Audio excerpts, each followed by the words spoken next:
ជំរាបសួរពុកម៉ែបងប្អូនទាំងអស់គ្នាបាទថ្ងៃនេះយើងបន្តពីវីដេអូមុនរយៈពេលមួយសប្តាហ៍ឥឡូវនេះយើងមកឆែកមើលប្រអប់ចំណីរបស់យើងនេះគឺជាប្រអប់ទី1ឃើញថាសត្វក្តៀនេះកំពុងតែស៊ីអស់ហើយបាទចំណីរបស់យើងបានដាក់មកប្រអប់ពេញ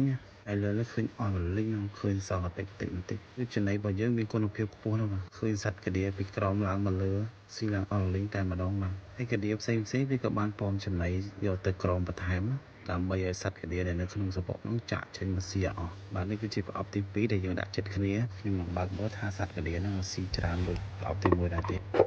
បាទគឺដូចគ្នាចឹងបាទក្តៀឡើងច្រើនតែម្ដងដូចសម្ោចឹងបាទបងប្អូនមិនកុំភ័យថាតាក្តៀឡើងមកច្រើនហ្នឹងវាអាចទៅស៊ីកន្លែងផ្សេងបន្តទៀតអត់បាទចំពោះបញ្ហាមួយហ្នឹងគឺអត់មានមកប៉ះពាល់ដល់កន្លែងផ្សេងណាគឺវានៅតែក្នុងប្រអប់ហ្នឹងឯងព្រោះសត្វក្តៀនេះវាមិនអាចចេញក្រៅត្រូវពន្លឺបានគឺវានៅតែកន្លែងលងឹតចឹងបន្ទាប់មកខាងបច្ចេកទេសរបស់យើងក៏បានថែមចំណីបន្ថែមទៀតហើយយើងតាមដានមួយអាទិត្យទៀតយើងនឹងមកឆែកមើលម្ដងទៀតចំពោះការកម្ចាត់យើងប្រើរយៈពេល6ទៅ7អាទិត្យដើម្បីឲ្យអស់សត្វក្តៀហ្នឹងពីបាតដីឬក៏ងាប់ទាំងសម្បុកតែម្ដងមិនឲ្យកាត់ឡើងម្ដងទៀតទេសម្រាប់ព័ត៌មានបន្ថែមបងប្អូនអាចតាក់ទងមកតាមលេខ Telegram ឬឆាតចូល Page យើងឥឡូវនេះសូមអរគុណ